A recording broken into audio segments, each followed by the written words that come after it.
Zilla Jr., son of a despised imposter turned fan-favorite kaiju of the Godzilla franchise, he's a character which nearly fell victim to the overwhelming might of MUTO Prime in Part 2 of this series, a fate only upended by the reptile's evolution into a new form and growing number of allies within the MonsterVerse. Which begs the question, can Zilla Jr. continue to grow and evolve? Can he and H.E.A.T continue to best the overwhelming threats which the MonsterVerse has to offer? These questions and more shall be answered as we further explore what if Zilla was in the MonsterVerse. Now, as a little bit of a refresher, we've so far covered Godzilla 1998, Godzilla 2014, Godzilla Aftershock, and the first 25 episodes of Godzilla the Animated Series in parts 1 and 2, ending the last part with multiple ominous threats lurking on the horizon. Walter Simmons' Apex is collaborating with Dr. Ifukube to engineer an anti-Titan Colossus.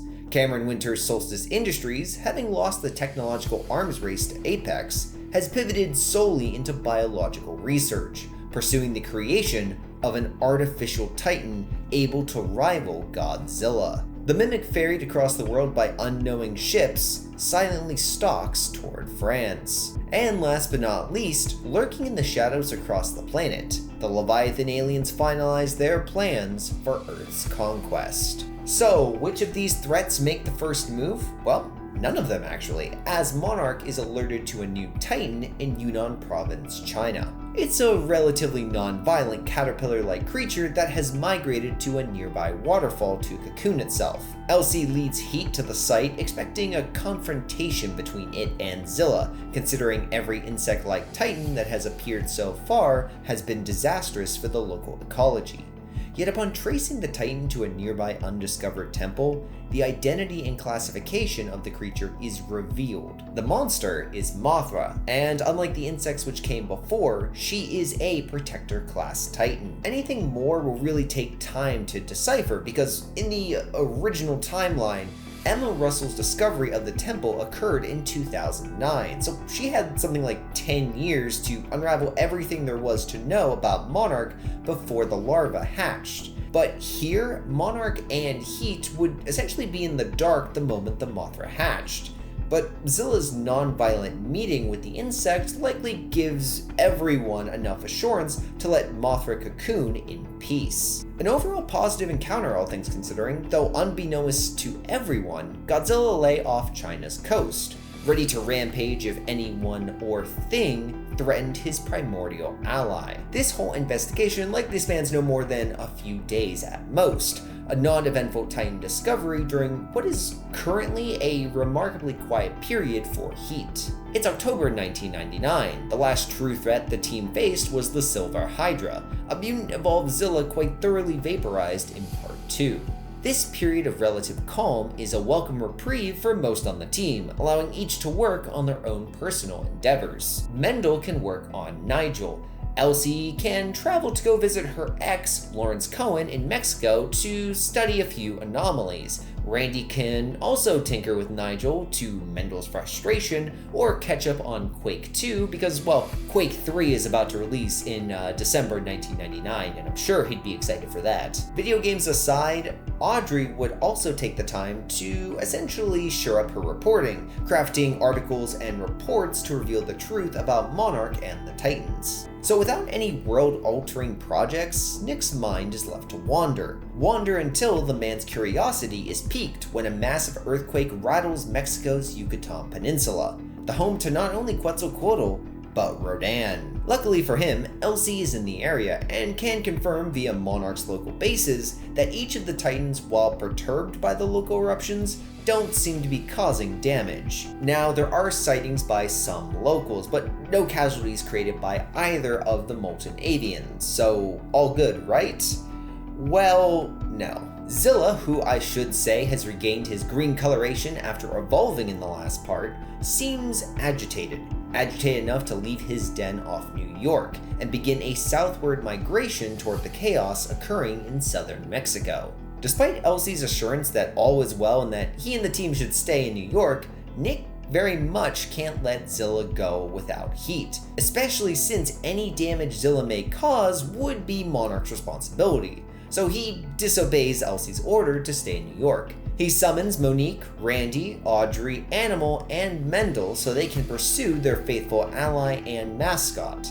As this universe's version of the Heat Seeker cuts through the choppy waters of the Atlantic, leaving the Florida coastline behind, the vessel suddenly finds itself under assault from the depths, from a crypto-Kaleidus. Monique does her best to evade the prehistoric reptile, yet it hunts their vessel relentlessly. Only when Zilla senses the danger and doubles back, engaging the behemoth underwater, does the creature finally retreat, saving everyone on board. The group isn't exactly ignorant enough to not recall their close encounter of a violent kind with such a creature nearly a year prior, yet to their knowledge, the other two crypto-Kaleidai were dealt with by Godzilla and Zilla respectively. Thus, this has to be a new crypto-Kaleidus, which means it was made by the Leviathans. Nick attempts to contact Monarch and the military to relay the revelation, merely to find that they're already too late. The attack on H.E.A.T's vessel wasn't a Leviathan scheme to kill them. It was just a distraction. Cut to the Yucatan Peninsula a few hours earlier. Jagged dorsal spines slice through the Gulf's waters, alerting locals to the presence of the King of the Monsters. Godzilla's presence in the Yucatan has nothing to do with confronting Rodan or Quetzalcoatl. Instead, he hunts a different titan altogether. A predator he once spared, only to have it now actively challenge the natural order he maintains. To challenge him. So when the Earth splits, giving way to a monstrous entity, Godzilla does not find MUTO Prime. Instead, he comes face to face with the Matriarch's upgraded corpse, a fusion of flesh and alien technology, Cyber MUTO Prime, a puppet the Leviathans feel very confident can best the Earth's alpha, and honestly, they are right to feel that way. 8 more months of planning compared to the original invasion means more time to plan tactics against Godzilla, to create contingencies to ensure H.E.A.T, and most importantly Zilla, don't get involved. So in a 1v1, can this cybernetic queen best Earth's king?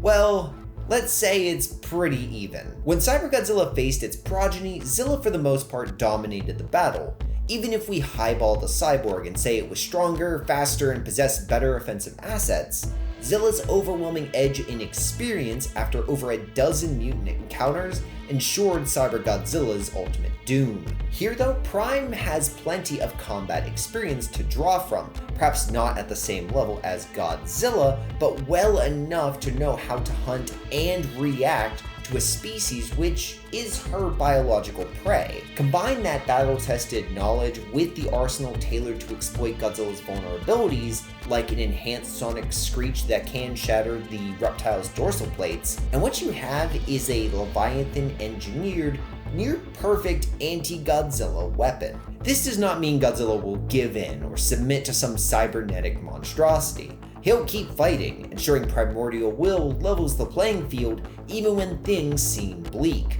only for reinforcements to arrive. That is, reinforcements for Cyber Prime, because the Leviathans did not choose the Yucatan at a whim. They chose it for 2 critical reasons. The first being to exploit nearby Monarch bases, and the second being to exploit the nearby megafauna. Cyber Prime's ability to burrow would allow it to surprise Rodan and Q within their dens, allowing modified, heat-resistant neural stimulators, technology stolen from Solstice Industries, to be forcibly planted on the pair, giving Prime allies to subdue Godzilla long enough for such devices to be planted upon him. In fact, after they force Godzilla to utter an alpha call via the stimulators and good old-fashioned Leviathan mental influence, the world's titans awaken en masse. This is why the Leviathans did not kill Godzilla, and in the original show, usually did not destroy their enemies from the start like H.E.A.T.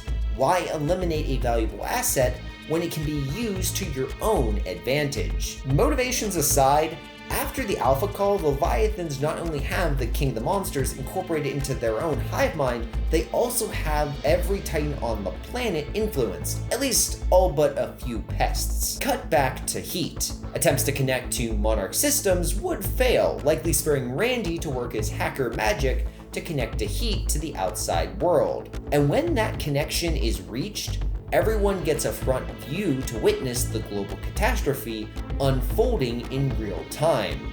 Titans across the globe have seemingly declared war on mankind. The Leviathans are clearly the puppeteers behind this madness, but what to do? How to go about cutting their strings? Monarch and its vast resources would be the obvious choice for H.E.A.T to turn to, yet recall its down systems.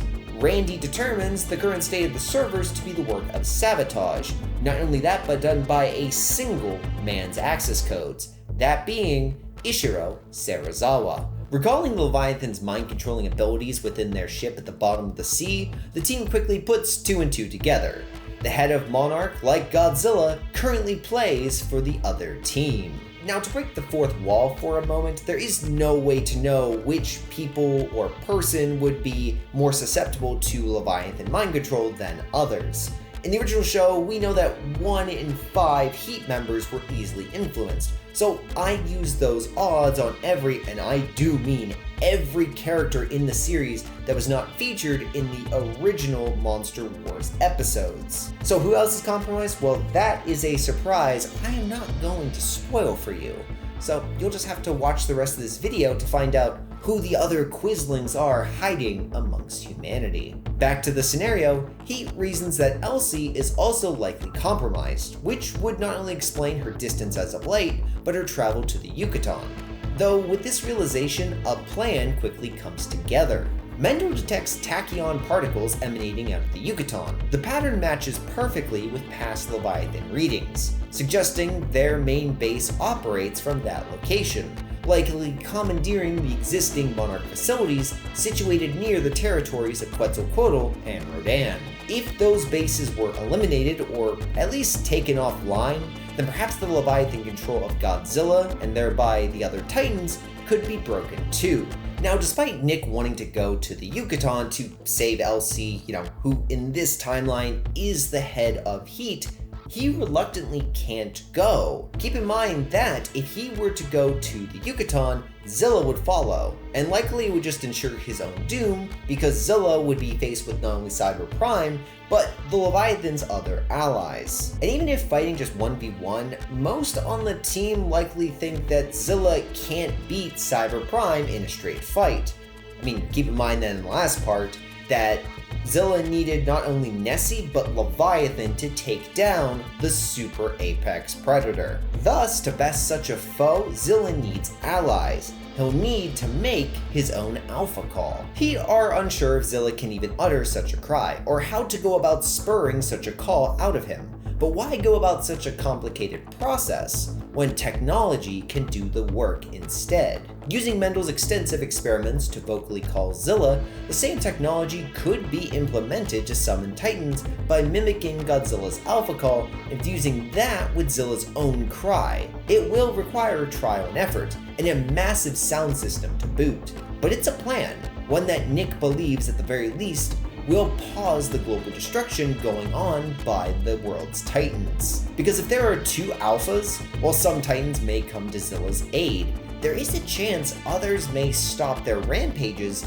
entirely until a clear winner is chosen between Godzilla and Zilla Jr. respectively. The team then divides their forces to execute this plan, with Nick and Mendel charting a course back to American shores while they work to replicate and mix Godzilla's alpha call with Zilla's own call. Simultaneously, Monique, Randy, Animal, and Audrey will head toward the Yucatan Peninsula, piloting the Seeker submersible into what could very well be the heart of the Leviathan operation. Now, you might be asking, why would Audrey go to the Yucatan?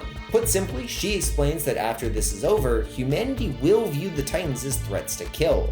Stopping the Leviathans is the most important current step, but the second most important thing to do should be ensuring evidence is collected that definitively points the finger of responsibility not at the Titans, but the alien invaders. That way, when this is all over, the firestorm of rage from mankind against the Titans loses a bit of its fuel.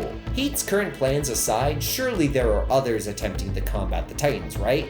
And in that, you would very much be right, for in the moment, unbeknownst to one another, H.E.A.T, Cameron Winter, and Walter Simmons are all fighting on the same side. Now, of the three, Solstice Industries would be the worst off. Cameron Winter hasn't yet achieved his ultimate goal of creating the perfect Titan yet, composed of every Titan's DNA. He has a few prototypes, sure, but nothing notable. So when Titanus Tiamat appears to raise his facility, influenced by the Leviathans of course, the Mogul sends out his rejects. Though Winter's mutants have numbers on their side, they do fall one by one, their sacrifice giving Cameron the time he needs to evacuate his New York facility. Tiamat may be victorious, but she did not claim the Mogul's life, the true target of this operation. Overall, this would represent a tactical win for the Leviathans, just not a strategic one, as Cameron can still scheme against them. Next up is Apex. Considering Dr. Ifukube's residency within Japan, it's very likely Apex's base of operations is also headquartered out of the country instead of Hong Kong. Thus, to destroy Apex's anti-Titan mech, Titanus Yamato no Orochi would be the Leviathan's Titan of choice. But unlike Cameron, who is yet to find a flexible and sturdy DNA base for his desired artificial Alpha Titan, Walter Simmons and Dr. Ifukube have made great strides in their program within a relatively short amount of time. Take for instance computing power.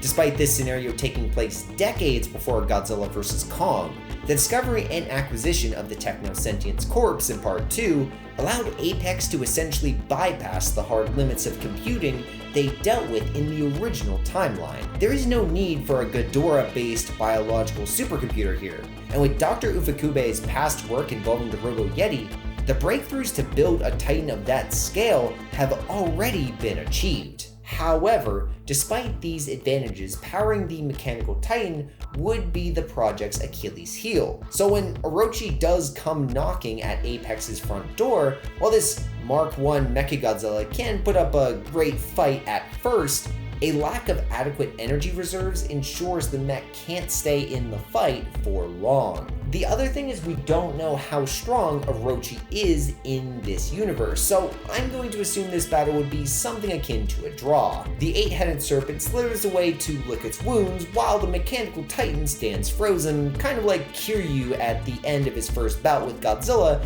in Godzilla against Mechagodzilla, its energy reserves completely drained. Despite the draw though, this battle allows Walter Simmons and Dr. Ifukube to slink away unharmed, bestowing the Leviathans another tactical win, if at a strategic loss. Yet in the grand scheme of the Leviathan invasion, these defeats barely register as a concern to the invaders.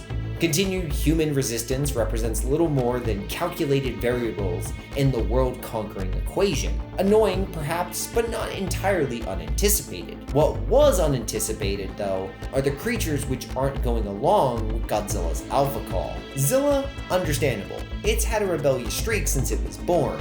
But Kong and this new, freshly hatched Titan called Mothra each seem to be fully ignoring Godzilla's alpha cry. Now, Q or Rodan could be sent to deal with these threats, but for now, the Leviathans have other priorities to concern themselves with other than these minor threats. Cut back to Mendel and Nick. They're likely at a stadium or venue in Florida or some other southern state, commandeering their speakers for their Alpha Call project. Now, this whole thing might seem a bit too far-fetched or too grand in scope for such a project for Mendel to create in short order, but shockingly, each necessary component to this phony alpha call, or essentially a orca, has slowly been established throughout Godzilla the animated series already. They've deployed technology capable of not only summoning the little reptile using synthesized calls, but also issuing basic commands that Zilla, for the most part, has followed,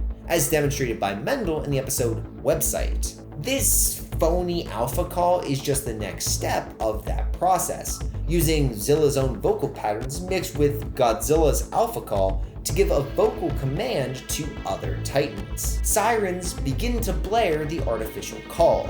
Across vast continents, the rampaging Titans freeze mid-destruction and look around utterly confused. I think it would be pretty clear that Mendel still has plenty of kinks to work out with his, phony alpha call as the Titans kind of wander about and do strange things in response to this Zilla Godzilla cry. Yet before they have a chance to refine the command, the skies glisten a crimson hue. Q and Rodan descend from on high, pawns ordered by their alien masters to destroy the fake call. Luckily, while unsure exactly what his adopted father is doing and likely as confused as every other Titan on the planet, Zilla instinctively positions himself between the approaching aerial threats and his human parent, jaws wide and spines flashing with protective fury.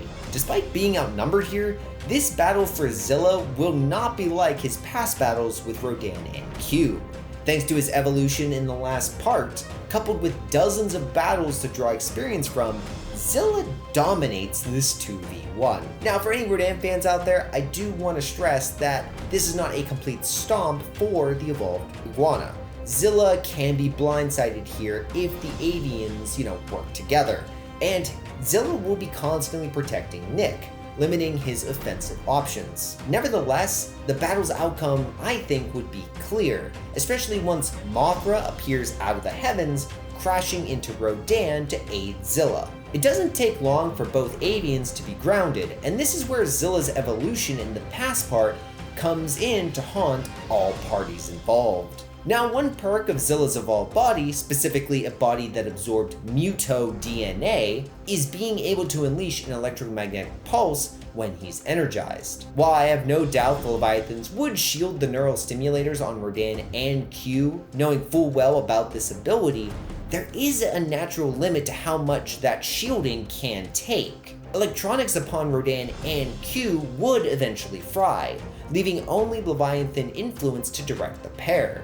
And something to make clear here is that when it comes to the monsters, Leviathan mind control is not some unbreakable hold. For instance, the invaders needed Zilla to accept Cyber Godzilla before the titular reptile joined their ranks. This implies a limit to the ability, a need for the will of the beast to at least align with the aliens, which I will say does not fit Rodan or Q at this point. While I do agree with the general consensus that Rodan is a battle-hungry rogue, in King of the Monsters, he did usually ally with whoever he thought was stronger, and at the moment, that's Zilla. Meanwhile, for Q, with her young still in danger from the Leviathans back in the Yucatan, allying with Zilla is her best bet to ensure her young's safety. All great news, except for the fact that Nick and Mendel's efforts would have been completely nullified by Zilla's EMP. With Mendel and Nick's equipment shot, their Alpha Call efforts are at an end. Mothra, Rodan, Q, and Zilla will need to be enough to stop the Leviathan threat. Though before I mention any other group of H.E.A.T, I do want to take a brief moment to discuss Mothra.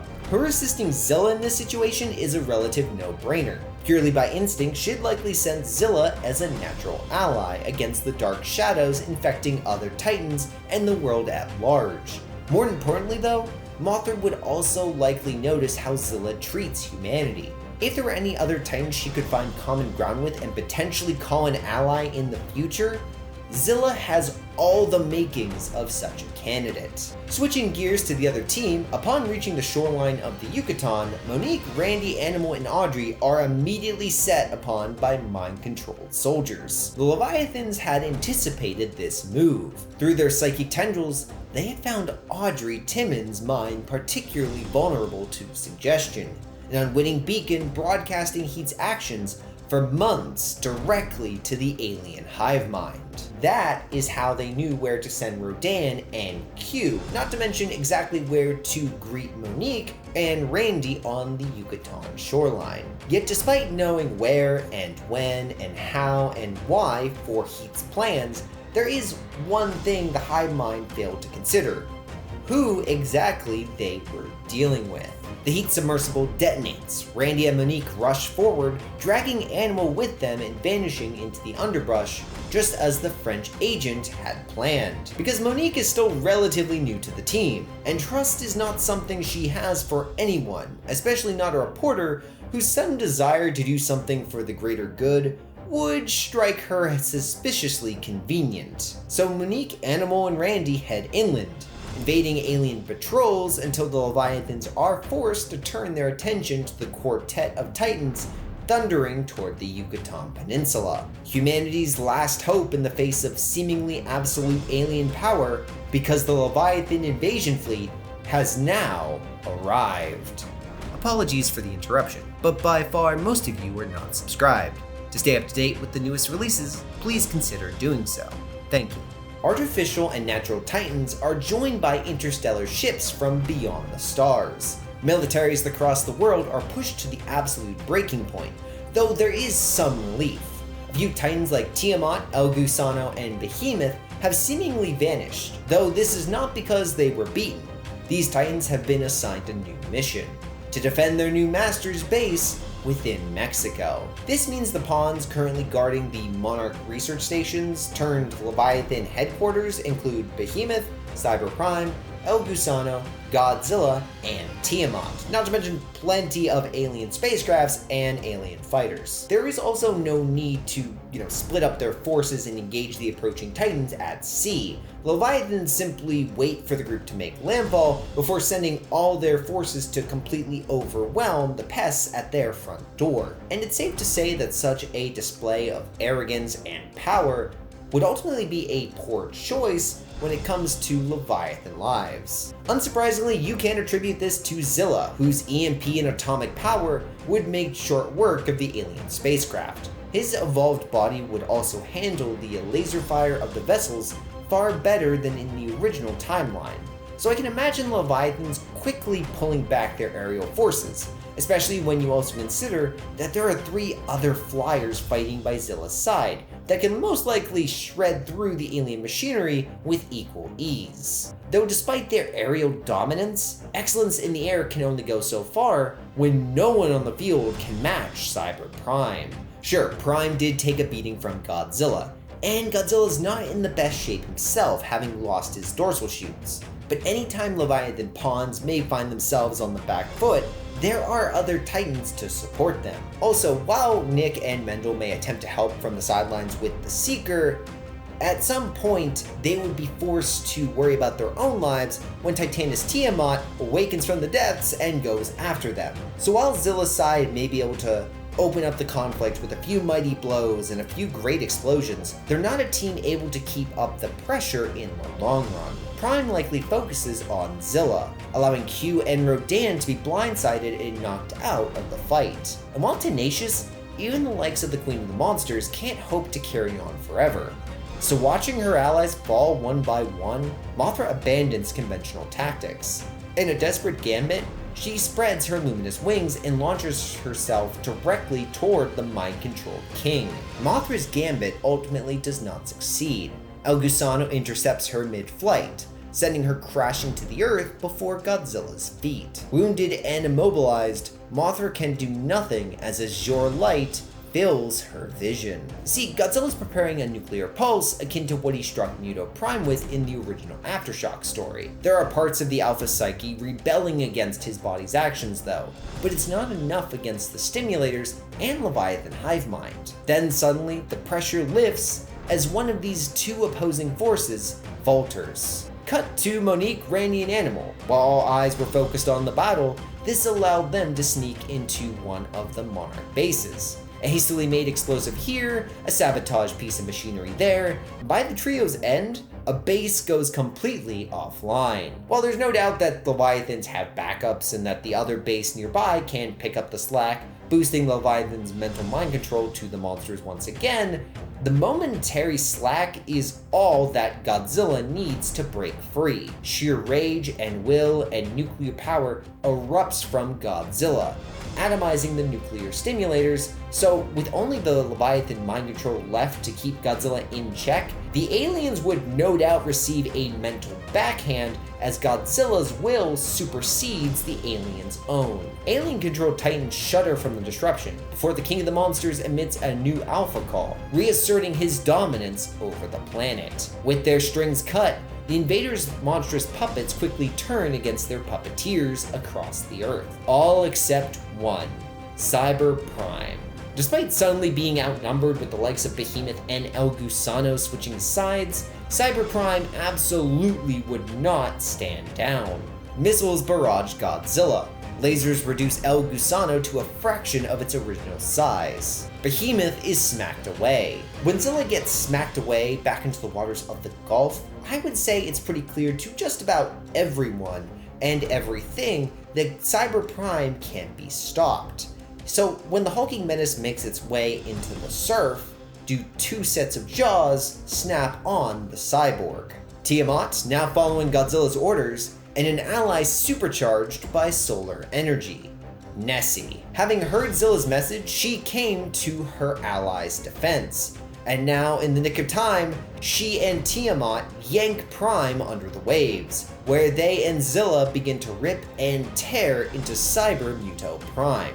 In the darkness of the sea, the matriarch lost her first life, and is in the same domain, she loses her second. Without their superweapon, ships across the globe turn tail and run.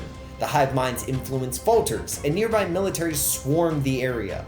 Within hours, the last Leviathan structures and their extraterrestrial occupants are nothing but smoldering ash. H.E.A.T would likely reunite at this point, the world saved, if at a great cost. Tens of thousands, if not millions of casualties within ruined cities. Humanity may have won, but Godzilla and the other Titans would inevitably become the scapegoats for the devastation left behind. Well, them and a few others. Due to no fault of their own, I can't see Serizawa or Elsie remaining in their original positions of power. Both Elsie and Serizawa are likely forced to resign, or at least step down from their leadership roles of Monarch and H.E.A.T respectively, which raises the question of who exactly would replace them. For Serizawa, I think the obvious candidate is Nick, someone not only qualified, but who shares the same respect of Titans as he did. As for H.E.A.T, well, Elsie remains on the team just as a fellow member who is no doubt a bit jealous of Nick's promotion to a role she thought she would likely one day assume. The likely new leader is Mendel Craven. This might seem like a bit of an odd choice, but back in the original show, Mendel Craven was the one that Nick would choose to be in charge if he was gone. Getting back to the Titans though, I don't think humanity would attempt to exterminate them. What likely does follow is a massive investment of alien technology and funding into companies wishing to replace Godzilla, a way for humanity to have a controllable, reliable Alpha Titan who assuredly will not fall into enemy hands like Godzilla did with the Leviathans. A drive Apex is well positioned to take advantage of compared to their competition. As I mentioned in the last part, Apex is still searching for a viable power source and need a way to enter the Hollow Earth. Skull Island is the obvious point of entry, but without a safe way to use the local portal, all the desire in the world to enter will not matter against the immense pressure. However, Leviathan technology might just be what Apex needs to get their H.E.A.T prototypes up and running. Though, as I implied for Solstice Industries, the technological goldmine of the aliens doesn't really give them any shortcuts to create their own biological alpha. They still lack a suitable DNA foundation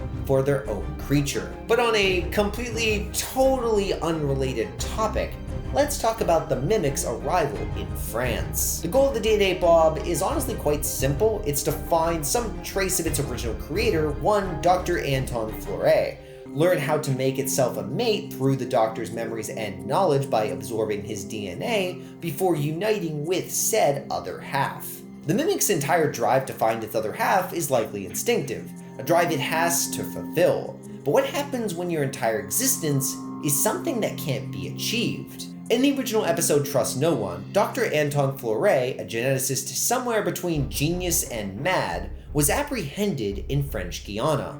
Though the episode never explicitly confirms his fate, certain dialogue hints at his demise. For instance, why would someone imply that someone's legacy shouldn't live on if the original creator wasn't already gone? All this is to say, after weeks, if not months, of infiltrating the French government, most likely raising alarm bells in the process, the Mimic doesn't find Dr. Fleury. All the research the entity can compile, an incomplete recipe for what the Mimic truly seeks.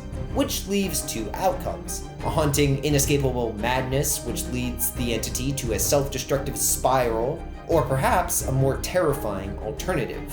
The Mimic accepts that it can't find a mate, and tries to find a new purpose. Existential crises aside, let's dive back into the events of Godzilla the series, starting with episode 26, The Ballad of Jean du Marais. The swamp beast attacks in Louisiana aren't malicious, it's simply a guardian, doing what it can to protect the bayou. But with this taking place 2 months after the Leviathan invasion, I can imagine a more hostile military response being enacted against the creature. Though the end result I don't think would change all that much. If anything, what this might do is lure Godzilla into the picture so he can protect the swamp beast from the military. That may place Godzilla and Zilla on opposite sides of this conflict. However, I can't imagine the pair actually coming to blows, all thanks to Mothra. Having fought beside each Titan and having survived the alien conflict, anytime the pair cross paths, I can imagine Mothra intervening to essentially calm things down.